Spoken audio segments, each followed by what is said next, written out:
I'll tell you. We played at the one year we played at the Montgomery County Fair, the main stage. Oh shit! And we got there, dude. And you know how it's like the main rodeo arena, and then there's all the RV campers that are people staying there.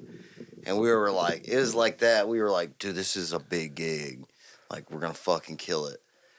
And we sound checked, and like the opener played, and there was like 50 people, and it was like 1,000 people capacity. And then, dude, it was really like, I'll never forget me and Mason, like in the middle of the opener set, and we're looking at the crowd, and we're like, we fucked up. Nobody's coming to this show. Yeah. We walked around the entire rodeo cook-off area, and it's packed, handing out business cards. Oh, God. We were walking around the entire cook-off grounds. To every RV, we'd knock on the door with a business card and say, hey, we're about to play in like 30 minutes. If you want to come see us, please do. And nobody really did, but I think you need those gigs. No, you do. I think more artists keep you humbled. Yeah, absolutely, dude. Like, dude, I'm telling you, that was a life-changing moment. Once you walked around the motherfucking rodeo, because there's nobody clearly going to your gig. Bingo. And you're handing out business cards going, hey, we're playing 200 feet away. Can you come? And they still fucking don't. They don't even have to drive home. They don't have to get an Uber. That's like a slap in the face, really. You literally can't beg a lot of these artists I see walk around with big dick motherfuckers because they're playing on soft ticket sales festivals. Bingo. They ain't never fucking experienced that. And fucking need like these artists that just jump on like national tours. Yeah, no, they and they're like, look what I'm doing. They post a picture and they're on a festival stage. And they're somebody like, else's crowd. Finally made the dream. Yeah, and they're and like... you can see people in the crowd like looking at their phones or eating a hot dog. And I see them all the time. And I'm like, dude, that one gig like the one I just told you about would fix that straight, dude. Instantly. Where you're the headliner. That's what I was telling. And if you're packing the seats, it's up to you. I told Blake. Instantly. I said, dude, if you want to book a tour and you want to go for 2 weeks out, 3 weeks, 3 weeks at a time, we can play rooms. We can play rooms all day long. And no room is going to tell us no to a $25, $50 deposit on the room on a Wednesday, Tuesday night. They're not going to tell us no. They're going to take our money and they'll let us split the door. I said, they'll do that, but then we've got to go and sell tickets to these shows. Yeah, dude. I'm down. I'm down for $50, but that's just... I'm just saying, but you got to think, to do a tour, to book these rooms, you might not have to put a deposit down, but you're going to have to make a minimum in ticket sales to pay off the staff for that night. Exactly. Yeah, it's 80%. Yeah, you're going to have to cover that 20% before you start making your 80%. Yeah. Like, it's just how it is. No, you got to sell 80% of the tickets. Yeah. And so, I mean, we could book rooms. We're just going to have to put hundreds of dollars into promo in those cities to make those shows work. I said we can do Friday and Saturday. We can find guarantees. And then Tuesday through Thursday, play rooms, play halls, rooms, warehouses, all over America. We could book these shows. We would just have to sell tickets. And that's the problem is 97% of the people that are walking around with big dicks talking about their $1,200 cash out from these soft tickets where they're giving you a guarantee and you're playing your 3 hours of cover music, they could get out in the real world. Because I've done it. And we've done it. And I know people who are really, really awesome, killer, amazing cover bands that want to be original bands that won't, they refuse. They're like, what? I gotta earn money? Like, it's not easy. It's not for the weak. It's not for people who are ready to half-ass it. It's not for one guy in the band who kind of thinks he wants to be in a band. It's not for one guy in the band who really wants to be in a band but shouldn't be in a band. It's for people... I was telling Blake this. Everybody in the band that you're going to take on tour with you should have frontman mentality. They should all be at least playing their biggest part as they can. Everyone needs to be loading in PA. Everyone needs to know how to run merch. Everyone needs to know how to make their own monitor mix. Everyone needs to do all of that shit. People person. No one on your tour should be fucking like railing coke and waking up the next morning with a hooker in a hotel somewhere. Like one night, I get it. But I'm just saying, like everyone. That's needs what to be they want. You need to have people who are motivated to really take that fucking morale hit, because the first DIY tour is gonna be a fucking rude awakening for you. It's gonna be a humbler. It's gonna be a holy shit.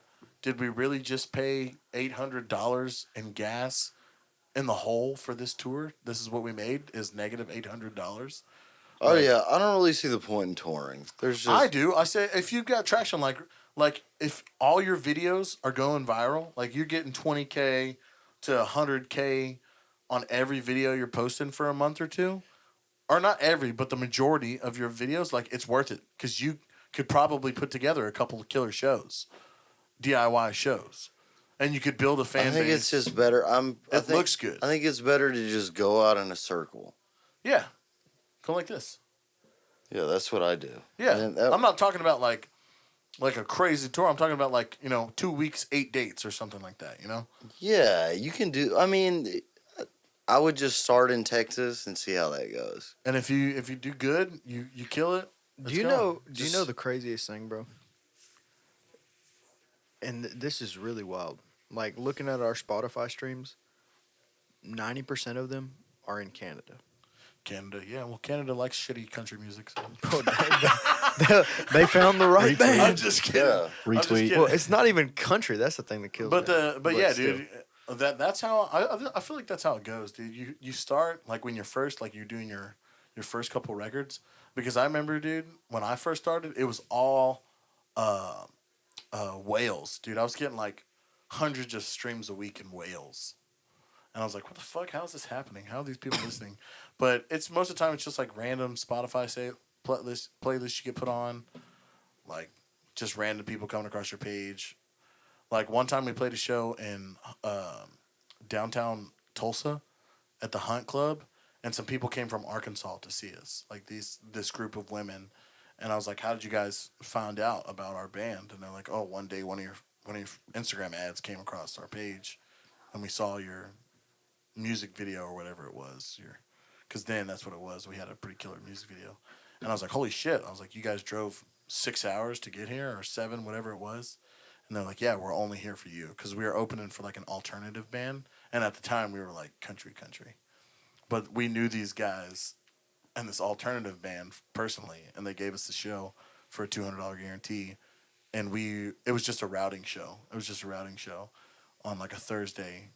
And I was like, yeah, I'll come and jam with you guys, because they had a great following. It was pretty much a sold out show. I mean, the venue was like 150 people, but it was a good show. We got some clicks. We came. I'm glad I don't have to deal with this shit. Yeah, no, you just play guitar and you worry about killing it on stage. Maybe I shouldn't talk about this. I shouldn't talk about like I know, because I don't deal with any of this shit. Booking is a lot, man. I'm not gonna lie to you. Like we don't contract out any of our booking. I know JT doesn't either. Like, we book for ourselves. And like, I know JT's busy. And we try to stay as busy as we can, man. We're booked for like the next what? Yeah, next 3 months, like 4 solid. months. I mean, I book these podcasts, but they're with all my friends, so it's like we text you and you're like, "Hey, bro, get us on this podcast." Yeah, that's the only thing I book. Papa Grice says, "Dude, this is one of the most informative podcasts of an up and coming or new artist could possibly listen to." He said they can learn from your guys' lessons, just whether it was the hard way or taking good advice. He goes, "You guys may not." He says, "From the people in the know." I said, yeah, well, we know a lot about a little. I'm sure that, I don't know, like, I don't think you've been on a DIY tour yet, huh? No, I'm hoping we're going to have one pretty soon. But, dude, I mean, we've been there. You've been down the road. You could throw a rock and hit somebody who has tried and failed as a musician. I mean, not everybody's meant for it. For every 2,000 motherfuckers out there slinging guitar, there's maybe 10 of those guys that are worth it, and half of those guys are the ones that are willing to put in the work. I mean, it's just as that. Everyone wants to be a star, but no one wants to realize that it takes losing thousands of dollars. No, that is the only thing that's got me, and y'all didn't know me before recently, or like a couple of years. Like, the only thing, really, it is just work.